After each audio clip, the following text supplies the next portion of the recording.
ನಮಸ್ಕಾರ. ಅಪಾಯ, ಎಚ್ಚರಿಕೆ, ಮುಂಜಾಗ್ರತೆ ಮತ್ತು ವೈಯಕ್ತಿಕ ಸುರಕ್ಷತಾ ಸಂದೇಶ ಮತ್ತು ತ್ಯಾಜ್ಯ ವಸ್ತುಗಳ ಸುರಕ್ಷಿತ ವಿಲೇವಾರಿಗಾಗಿ ಸುರಕ್ಷತಾ ಚಿಹ್ನೆಗಳು ಈ ಸೆಷನ್ಗೆ ಸ್ವಾಗತ. ನಾವು ಸೆಷನ್ ಅನ್ನು ಪ್ರಾರಂಭಿಸೋಣ. ಈಗ ಈ ಅಧಿವೇಶನದ ಉದ್ದೇಶಗಳನ್ನು ನೋಡೋಣ. ಅಧಿವೇಶನದ ಕೊನೆಯಲ್ಲಿ ನೀವು ಹೀಗೆ ಮಾಡಬಹುದು: ಮೂಲಭೂತ ಸುರಕ್ಷತಾ ಚಿಹ್ನೆಗಳನ್ನು ತಿಳಿಸುವುದು, ಸುರಕ್ಷತಾ ಚಿಹ್ನೆಯ ಮೂಲ ವರ್ಗಗಳನ್ನು ಗುರುತಿಸುವುದು, ವೈಯಕ್ತಿಕ ಸುರಕ್ಷತಾ ಕ್ರಮಗಳನ್ನು ತಿಳಿಸುವುದು, 5S ಏನೆಂದು ತಿಳಿಸುವುದು, 5Sನ ಪ್ರಯೋಜನಗಳನ್ನು ಪಟ್ಟಿ ಮಾಡುವುದು, ತ್ಯಾಜ್ಯ ವಿಲೇವಾರಿ ವಿಧಾನಗಳು, ಕಾರ್ಯಾಗಾರದಲ್ಲಿ ತ್ಯಾಜ್ಯ ವಸ್ತುಗಳನ್ನು ಗುರುತಿಸಿ ಪ್ರತ್ಯೇಕಿಸುವುದು, ತ್ಯಾಜ್ಯ ವಸ್ತುಗಳನ್ನು ವಿವಿಧ ಬುಟ್ಟಿಗಳಲ್ಲಿ ಜೋಡಿಸುವುದು. ಈಗ ನಾವು ಮುಖ್ಯವಾಗಿ 4 ವರ್ಗಗಳಾಗಿ ವರ್ಗೀಕರಿಸಲಾದ ಸುರಕ್ಷತಾ ಚಿಹ್ನೆಗಳನ್ನು ನೋಡೋಣ. ಅವುಗಳೆಂದರೆ ನಿಷೇಧದ ಚಿಹ್ನೆಗಳು, ಕಡ್ಡಾಯ ಚಿಹ್ನೆಗಳು, ಎಚ್ಚರಿಕೆ ಚಿಹ್ನೆಗಳು, ಮಾಹಿತಿ ಚಿಹ್ನೆಗಳು. ಸುರಕ್ಷತಾ ಚಿಹ್ನೆಗಳ ಈ ವರ್ಗಗಳನ್ನು ಈ ಕೆಳಗಿನ ಬಣ್ಣಗಳ ಆಧಾರದ ಮೇಲೆ ಗುರುತಿಸಬಹುದು: ಕೆಂಪು, ಹಳದಿ ಅಥವಾ ಆಂಬರ್, ನೀಲಿ, ಹಸಿರು. ಈಗ ನಾವು ಪ್ರತಿಯೊಂದನ್ನು ವಿವರವಾಗಿ ನೋಡೋಣ. ಕೆಂಪು ಬಣ್ಣದ ಸುರಕ್ಷತಾ ಚಿಹ್ನೆಗಳು ಸಾಮಾನ್ಯವಾಗಿ ಒಳಗೊಂಡಿವೆ: ನಿಷೇಧದ ಚಿಹ್ನೆಗಳು, ಅಪಾಯಕಾರಿ ನಡವಳಿಕೆ, ನಿಲ್ಲಿಸಿ, ಮುಚ್ಚಲಾಗಿದೆ, ತೆರವು ಚಿಹ್ನೆಗಳು, ಅಗ್ನಿ ಸುರಕ್ಷತಾ ಚಿಹ್ನೆಗಳು. ಹಳದಿ ಅಥವಾ ಆಂಬರ್ ಬಣ್ಣದ ಸುರಕ್ಷತಾ ಚಿಹ್ನೆಗಳು ಸಾಮಾನ್ಯವಾಗಿ ಒಳಗೊಂಡಿರುವುದು ಎಚ್ಚರಿಕೆ ಚಿಹ್ನೆಗಳು, ಜಾಗರೂಕರಾಗಿರಿ, ಮುನ್ನೆಚ್ಚರಿಕೆಗಳನ್ನು ತೆಗೆದುಕೊಳ್ಳಿ, ಚಿಹ್ನೆಗಳನ್ನು ಪರೀಕ್ಷಿಸಿ. ನೀಲಿ ಬಣ್ಣದ ಸುರಕ್ಷತಾ ಚಿಹ್ನೆಗಳು ಒಳಗೊಂಡಿರುವುದು ಕಡ್ಡಾಯ ಚಿಹ್ನೆಗಳು, ನಿರ್ದಿಷ್ಟ ನಡವಳಿಕೆ ಅಥವಾ ಕ್ರಮ, ರಕ್ಷಣಾ ಸಾಧನಗಳ ಚಿಹ್ನೆಗಳನ್ನು ಧರಿಸಿ. ಹಸಿರು ಬಣ್ಣದ ಸುರಕ್ಷತಾ ಚಿಹ್ನೆಗಳು ಸಾಮಾನ್ಯವಾಗಿ ಒಳಗೊಂಡಿರುವುದು ತುರ್ತು ಪಾರಾಗುವಿಕೆ, ಪ್ರಥಮ ಚಿಕಿತ್ಸಾ ಚಿಹ್ನೆಗಳು, ಬಾಗಿಲುಗಳು, ನಿರ್ಗಮನಗಳು, ತಪ್ಪಿಸಿಕೊಳ್ಳುವ ಮಾರ್ಗಗಳು, ಉಪಕರಣಗಳು ಮತ್ತು ಸೌಲಭ್ಯಗಳ ಚಿಹ್ನೆಗಳು. ಮುಂದೆ ನಾವು ನಿಷೇಧ ಚಿಹ್ನೆಗಳ ಬಗ್ಗೆ ತಿಳಿದುಕೊಳ್ಳೋಣ. ನಿಷೇಧದ ಚಿಹ್ನೆಗಳು ಕೆಲಸದ ಸ್ಥಳದಲ್ಲಿ ಅನುಮತಿಸದ ಕ್ರಿಯೆ ಅಥವಾ ನಡವಳಿಕೆಯನ್ನು ಸೂಚಿಸುತ್ತವೆ. ಕ್ರಿಯೆಯ ಕಪ್ಪು ಐಕಾನ್ ಮೇಲೆ ಕೆಂಪು ಅಡ್ಡಗೆರೆಯೊಂದಿಗೆ ಕೆಂಪು ವೃತ್ತದಲ್ಲಿ ತೋರಿಸಲಾಗಿದೆ. ಪಠ್ಯವು ಬಿಳಿ ಹಿನ್ನೆಲೆಯಲ್ಲಿ ಕಪ್ಪು ಬಣ್ಣದ್ದಾಗಿದೆ. ಮುಂದೆ ನಾವು ಕಡ್ಡಾಯ ಚಿಹ್ನೆಗಳ ಬಗ್ಗೆ ತಿಳಿದುಕೊಳ್ಳೋಣ. ಕಡ್ಡಾಯ ಚಿಹ್ನೆಗಳು ಕೈಗೊಳ್ಳಬೇಕಾದ ನಿರ್ದಿಷ್ಟ ಸೂಚನೆಗಳನ್ನು ನೀಡುತ್ತವೆ. ಐಕಾನ್ಗಳು ನೀಲಿ ವೃತ್ತದ ಮೇಲೆ ಬಿಳಿಯ ಬಣ್ಣದಲ್ಲಿವೆ. ಪಠ್ಯವು ಬಿಳಿಯ ಹಿನ್ನೆಲೆಯಲ್ಲಿ ಕಪ್ಪು ಬಣ್ಣದ್ದಾಗಿದೆ. ಮುಂದೆ ನಾವು ಎಚ್ಚರಿಕೆ ಚಿಹ್ನೆಗಳ ಬಗ್ಗೆ ತಿಳಿದುಕೊಳ್ಳೋಣ. ಎಚ್ಚರಿಕೆ ಚಿಹ್ನೆಗಳು ವಿಶೇಷ ಗಮನ ಅಗತ್ಯವಿರುವ ಅಪಾಯಗಳು ಅಥವಾ ಪರಿಸ್ಥಿತಿಗಳ ಬಗ್ಗೆ ಎಚ್ಚರಿಸುತ್ತವೆ. ಈ ಸುರಕ್ಷತಾ ಚಿಹ್ನೆಗಳು ಕಪ್ಪು ಪಠ್ಯದೊಂದಿಗೆ ಹಳದಿ ಹಿನ್ನೆಲೆಯಲ್ಲಿ ಕಪ್ಪು ತ್ರಿಕೋನ ಮತ್ತು ಐಕಾನ್ ಅನ್ನು ಒಳಗೊಂಡಿರುತ್ತವೆ. ಮುಂದೆ ನಾವು ತುರ್ತು ಚಿಹ್ನೆಗಳ ಬಗ್ಗೆ ತಿಳಿದುಕೊಳ್ಳೋಣ. ತುರ್ತು ಚಿಹ್ನೆಗಳು ಸಾಮಾನ್ಯ ಮಾಹಿತಿ ಚಿಹ್ನೆಗಳು. ಇದು ತುರ್ತು ಸೌಲಭ್ಯಗಳಿಗೆ ಸ್ಥಳ ಅಥವಾ ನಿರ್ದೇಶನಗಳನ್ನು ಸೂಚಿಸುತ್ತದೆ. ಈ ಚಿಹ್ನೆಗಳು ಹಸಿರು ಹಿನ್ನೆಲೆಯಲ್ಲಿ ಬಿಳಿಯ ಚಿಹ್ನೆ ಅಥವಾ ಪಠ್ಯವನ್ನು ಒಳಗೊಂಡಿರುತ್ತದೆ. ಮುಂದೆ ನಾವು ಮಾಹಿತಿ ಚಿಹ್ನೆಗಳ ಬಗ್ಗೆ ತಿಳಿದುಕೊಳ್ಳೋಣ. ಈ ಚಿಹ್ನೆಗಳು ಪ್ರಕೃತಿಯಲ್ಲಿ ಸಾಮಾನ್ಯವಾದ ಮಾಹಿತಿಯನ್ನು ಸಂವಹನ ಮಾಡುತ್ತವೆ. ಇವುಗಳನ್ನು ನೀಲಿ ಹಿನ್ನೆಲೆಯಲ್ಲಿ ಬಿಳಿ ಐಕಾನ್ ಮೂಲಕ ತೋರಿಸಲಾಗುತ್ತದೆ. ಪಠ್ಯವನ್ನು ಕಪ್ಪು ಬಣ್ಣದಲ್ಲಿ ಬರೆಯಲಾಗಿದೆ. ಮುಂದೆ ನಾವು ಅಗ್ನಿ ಸುರಕ್ಷತೆ ಚಿಹ್ನೆಗಳ ಬಗ್ಗೆ ತಿಳಿಯೋಣ. ಅಗ್ನಿಶಾಮಕ ಸುರಕ್ಷತಾ ಚಿಹ್ನೆಗಳು ಅಗ್ನಿಶಾಮಕ ಎಚ್ಚರಿಕೆಗಳು ಮತ್ತು ಅಗ್ನಿಶಾಮಕ ಸಾಧನಗಳ ಸ್ಥಳವನ್ನು ಸಲಹೆ ಮಾಡುತ್ತವೆ. ಅವು ಕೆಂಪು ಹಿನ್ನೆಲೆಯಲ್ಲಿ ಬಿಳಿಯ ಚಿಹ್ನೆಗಳು ಅಥವಾ ಪಠ್ಯವನ್ನು ಹೊಂದಿರುತ್ತವೆ. ಈಗ ನಾವು ಸ್ವಯಂ ಉಸ್ತುವಾರಿ ಮತ್ತು ತ್ಯಾಜ್ಯ ವಿಲೇವಾರಿ ಬಗ್ಗೆ ತಿಳಿಯೋಣ.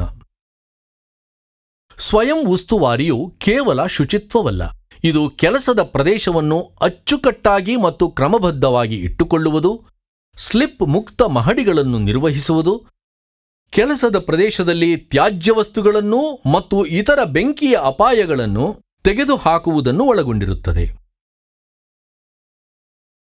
5S ಕಾರ್ಯಾಗಾರದ ಕ್ರಮಬದ್ಧ ವ್ಯವಸ್ಥೆಗಾಗಿ ಜಪಾನಿ ವಿಧಾನವಾಗಿದೆ. ಜಪಾನಿನಲ್ಲಿ ಇದು ಸೈರಿ ಅಂದರೆ ಸಾರ್ಟ್, ಸೈಟನ್ ಅಂದರೆ ಸೆಟ್, ಸೈಸೋ ಅಂದರೆ ಶೈನ್, ಸೈಕೆಟ್ಸು ಅಂದರೆ ಸ್ಟ್ಯಾಂಡರ್ಡೈಸ್ ಮತ್ತು ಶಿಟ್ಸುಕೆ ಅಂದರೆ ಸಸ್ಟೈನ್ ಎಂದು ಅರ್ಥೈಸಬಹುದು.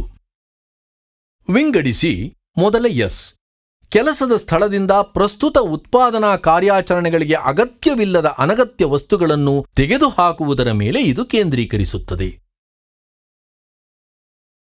ಕಾರ್ಯಾಚರಣೆಗಳಿಗೆ ಮುಖ್ಯವಲ್ಲದ ಅಥವಾ ಸರಿಯಾದ ಸ್ಥಳ ಅಥವಾ ಪ್ರಮಾಣದಲ್ಲಿಲ್ಲದ ಎಲ್ಲಾ ಐಟಂಗಳ ಮೇಲೆ ಕೆಂಪು ಟ್ಯಾಗ್ ಅನ್ನು ಇರಿಸಲಾಗುತ್ತದೆ. ಕ್ರಮದಂತೆ ಇದು ಎರಡನೆಯ ಎಸ್. ಕೆಂಪು ಟ್ಯಾಗ್ ಐಟಂಗಳನ್ನು ಗುರುತಿಸಿದ ನಂತರ ಈ ಐಟಂಗಳನ್ನು ನಂತರದ ವಿಲೇವಾರಿ, ಮರುಬಳಕೆ ಅಥವಾ ಮರುಹಂಚಿಕೆಗಾಗಿ ಕೇಂದ್ರ ಸಜ್ಜುಗೊಳಿಸಿದ ಪ್ರದೇಶಕ್ಕೆ ಸರಿಸಲಾಗುತ್ತದೆ. ಶೈನ್ ಕೆಲಸದ ಪ್ರದೇಶದಿಂದ ಅಸ್ತವ್ಯಸ್ತ ವಸ್ತುಗಳನ್ನು ತೆಗೆದುಹಾಕಿ ಉಳಿದ ವಸ್ತುಗಳನ್ನು ಆಯೋಜಿಸಿದ ನಂತರ ಮುಂದಿನ ಹಂತವು ಕೆಲಸದ ಪ್ರದೇಶವನ್ನು ಸಂಪೂರ್ಣವಾಗಿ ಸ್ವಚ್ಛಗೊಳಿಸುವುದಾಗಿದೆ. ಪ್ರಮಾಣೀಕರಿಸು. 5Sನ ಮೊದಲ 3 ಒಮ್ಮೆ ಕಾರ್ಯಗತಗೊಳಿಸಿದ ನಂತರ ಕೆಲಸದ ಪ್ರದೇಶದಲ್ಲಿನ ಉತ್ತಮ ಅಭ್ಯಾಸಗಳನ್ನು ಪ್ರಮಾಣೀಕರಿಸುವುದು ಮುಂದಿನ ಸ್ತಂಭವಾಗಿದೆ. ಉಳಿಸಿಕೊಳ್ಳುವುದು. ಸರಿಯಾದ ಕಾರ್ಯವಿಧಾನಗಳನ್ನು ಸರಿಯಾಗಿ ನಿರ್ವಹಿಸುವ ಅಭ್ಯಾಸವನ್ನು ಮಾಡುವುದು ಸಾಮಾನ್ಯವಾಗಿ ಕಾರ್ಯಗತಗೊಳಿಸಲು ಮತ್ತು ಸಾಧಿಸಲು ಅತ್ಯಂತ ಕಷ್ಟಕರವಾದ ಎಸ್. 5S ವ್ಯವಸ್ಥೆಯ ಪ್ರಯೋಜನಗಳೆಂದರೆ ಉತ್ಪಾದಕತೆಯಲ್ಲಿ ಹೆಚ್ಚಳ, ಗುಣಮಟ್ಟದಲ್ಲಿ ಹೆಚ್ಚಳ, ವೆಚ್ಚದಲ್ಲಿ ಕಡಿತ, ಕೆಲಸಗಳ ನೈತಿಕತೆಯನ್ನು ಸುಧಾರಿಸಿ ಅಪಘಾತವನ್ನು ಕಡಿಮೆ ಮಾಡುತ್ತದೆ, ಇದು ಗ್ರಾಹಕರಿಗೆ ತೃಪ್ತಿಯನ್ನು ನೀಡುತ್ತದೆ, ಇದು ಒಟ್ಟಾರೆ ಸುಧಾರಣೆಯನ್ನು ಶಕ್ತಗೊಳಿಸುತ್ತದೆ, ಉತ್ತಮ ನೈರ್ಮಲ್ಯ ಸ್ಥಿತಿಯು ಸುಧಾರಿತ ಆರೋಗ್ಯಕ್ಕೆ ಕಾರಣವಾಗುತ್ತದೆ. ಈಗ ತ್ಯಾಜ್ಯ ವಸ್ತುಗಳ ವಿಲೇವಾರಿ ಬಗ್ಗೆ ತಿಳಿಯೋಣ. ಕೈಗಾರಿಕಾ ತ್ಯಾಜ್ಯವು ಕಾರ್ಖಾನೆಗಳು, ಗಿರಣಿಗಳು ಮತ್ತು ಗಣಿಗಳಂತಹ ಕೈಗಾರಿಕಾ ಚಟುವಟಿಕೆಯಿಂದ ಉತ್ಪತ್ತಿಯಾಗುವ ತ್ಯಾಜ್ಯವಾಗಿದೆ. ಕೈಗಾರಿಕಾ ತ್ಯಾಜ್ಯ ವಸ್ತುಗಳ ವಿಶಿಷ್ಟ ಪಟ್ಟಿ: ಹತ್ತಿಯ ತ್ಯಾಜ್ಯ, ವಿವಿಧ ವಸ್ತುಗಳ ಲೋಹದ ಚಿಪ್ಸ್, ಲ್ಯೂಬ್ರಿಕೇಟಿಂಗ್ ಆಯಿಲ್, ಕೂಲೆಂಟ್ ಇತ್ಯಾದಿ ಎಣ್ಣೆಯುಕ್ತ ತ್ಯಾಜ್ಯ, ಇತರ ತ್ಯಾಜ್ಯಗಳಾದ ವಿದ್ಯುತ್, ಗಾಜು ಇನ್ನಿತರೆ. ತ್ಯಾಜ್ಯ ವಿಲೇವಾರಿ ವಿಧಾನಗಳು. ಮರುಬಳಕೆ. ತ್ಯಾಜ್ಯದ ಮರುಬಳಕೆಯು ಯಾವುದೇ ಚೇತರಿಕೆಯ ಕಾರ್ಯಾಚರಣೆಯಾಗಿದ್ದು, ತ್ಯಾಜ್ಯ ವಸ್ತುಗಳನ್ನು ಮೂಲ ಅಥವಾ ಇತರ ಉದ್ದೇಶಗಳಿಗಾಗಿ ಉತ್ಪನ್ನ, ವಸ್ತು ಅಥವಾ ಪದಾರ್ಥಗಳಾಗಿ ಮರುಸಂಸ್ಕರಿಸಲಾಗುತ್ತದೆ. ಕಾಂಪೋಸ್ಟಿಂಗ್. ಇದು ಯಾವುದೇ ಅಪಾಯಕಾರಿ ಉಪ ಉತ್ಪನ್ನಗಳಿಂದ ಸಂಪೂರ್ಣವಾಗಿ ಮುಕ್ತವಾದ ನೈಸರ್ಗಿಕ ಪ್ರಕ್ರಿಯೆಯಾಗಿದೆ. ಈ ಪ್ರಕ್ರಿಯೆಯು ವಸ್ತುಗಳನ್ನು ಸಾವಯವ ಸಂಯುಕ್ತಗಳಾಗಿ ಒಡೆಯುವುದನ್ನು ಒಳಗೊಂಡಿರುತ್ತದೆ. ಅದನ್ನು ಗೊಬ್ಬರವಾಗಿ ಬಳಸಬಹುದು. ಲ್ಯಾಂಡ್ ಫಿಲ್ಗಳು. ಲ್ಯಾಂಡ್ ಫಿಲ್ಗಳ ಬಳಕೆಯ ಮೂಲಕ ತ್ಯಾಜ್ಯ ನಿರ್ವಹಣೆಯು ದೊಡ್ಡ ಪ್ರದೇಶದ ಬಳಕೆಯನ್ನು ಒಳಗೊಂಡಿರುತ್ತದೆ. ಈ ಸ್ಥಳವನ್ನು ತೆರೆದು ತ್ಯಾಜ್ಯದಿಂದ ತುಂಬಿಸಲಾಗಿದೆ. ತ್ಯಾಜ್ಯ ವಸ್ತುಗಳನ್ನು ಸುಡುವುದು. ನೀವು ಮರುಬಳಕೆ ಮಾಡಲು ಸಾಧ್ಯವಾಗದಿದ್ದರೆ ಅಥವಾ ಲ್ಯಾಂಡ್ ಫಿಲ್ಗಳಿಗೆ ಸರಿಯಾದ ಸ್ಥಳಗಳಿಲ್ಲದಿದ್ದರೆ ನಿಮ್ಮ ಮನೆಯಲ್ಲಿ ಉತ್ಪತ್ತಿಯಾಗುವ ತ್ಯಾಜ್ಯವನ್ನು ನೀವು ಸುಡಬಹುದು. ಉಗಿ ಮತ್ತು ಬೂದಿಯನ್ನು ಉತ್ಪಾದಿಸಲು ಹೆಚ್ಚಿನ ತಾಪಮಾನದಲ್ಲಿ ತ್ಯಾಜ್ಯದ ನಿಯಂತ್ರಿತ ಸುಡುವಿಕೆ ಆದ್ಯತೆಯ ತ್ಯಾಜ್ಯ ವಿಲೇವಾರಿ ತಂತ್ರ. ತ್ಯಾಜ್ಯ ವಸ್ತುಗಳ ವಿಲೇವಾರಿಯ ಮೊದಲ ಹಂತವು ತ್ಯಾಜ್ಯದ ಸಂಗ್ರಹಣೆ ಮತ್ತು ಪ್ರತ್ಯೇಕತೆಯನ್ನು ಒಳಗೊಂಡಿರುತ್ತದೆ. ತ್ಯಾಜ್ಯವನ್ನು ಸಂಗ್ರಹಿಸಿದ ನಂತರ ಹತ್ತಿಯ ತ್ಯಾಜ್ಯವನ್ನು ಪ್ರತ್ಯೇಕಿಸಿ. ಬ್ರಷ್ ಸಹಾಯದಿಂದ ಕೈ ಸಲಿಕೆಯಿಂದ ಚಿಪ್ಸ್ ಅನ್ನು ಸಂಗ್ರಹಿಸಿ. ಬರಿ ಕೈಯಿಂದ ಚಿಪ್ ಅನ್ನು ನಿರ್ವಹಿಸಬೇಡಿ. ವಿವಿಧ ಲೋಹದ ಚಿಪ್ಸ್ ಇರಬಹುದು. ಆದ್ದರಿಂದ ಲೋಹದ ಪ್ರಕಾರ ಚಿಪ್ ಅನ್ನು ಪ್ರತ್ಯೇಕಿಸಿ. ಹತ್ತಿಯ ತ್ಯಾಜ್ಯ ವಸ್ತುಗಳನ್ನು ಬೇರ್ಪಡಿಸಿ ಮತ್ತು ತ್ಯಾಜ್ಯ ಹತ್ತಿ ವಸ್ತುಗಳನ್ನು ಸಂಗ್ರಹಿಸಲು ಒದಗಿಸಿರುವ ಬುಟ್ಟಿಯಲ್ಲಿ ಸಂಗ್ರಹಿಸಿ. ಅಂತೆಯೇ ಪ್ರತಿಯೊಂದು ವರ್ಗದ ಲೋಹದ ಚಿಪ್ ಅನ್ನು ಪ್ರತ್ಯೇಕ ಬಿನ್ಗಳಲ್ಲಿ ಸಂಗ್ರಹಿಸಿ. ತ್ಯಾಜ್ಯ ವಿಂಗಡಣೆಗಾಗಿ ತೊಟ್ಟಿಗಳಿಗೆ ಬಣ್ಣದ code, waste material paper colour code blue, plastic yellow, metal red, glass green, food black, others sky blue.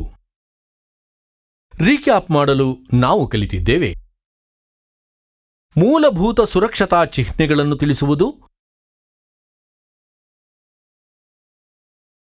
ಸುರಕ್ಷತಾ ಚಿಹ್ನೆಯ ಮೂಲ ವರ್ಗಗಳನ್ನು ಗುರುತಿಸುವುದು,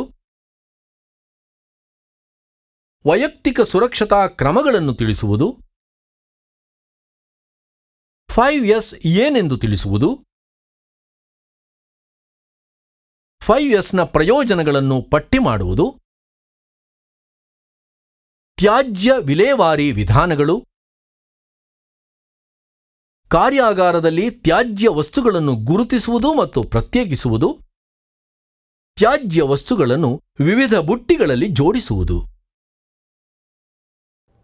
ಹೀಗೆ ಅಪಾಯ, ಎಚ್ಚರಿಕೆ, ಮುಂಜಾಗ್ರತೆ ಮತ್ತು ವೈಯಕ್ತಿಕ ಸುರಕ್ಷತಾ ಸಂದೇಶ ಮತ್ತು ತ್ಯಾಜ್ಯ ವಸ್ತುಗಳ ಸುರಕ್ಷಿತ ವಿಲೇವಾರಿಗಾಗಿ ಸುರಕ್ಷತಾ ಚಿಹ್ನೆಗಳು ಅಷ್ಟೇ.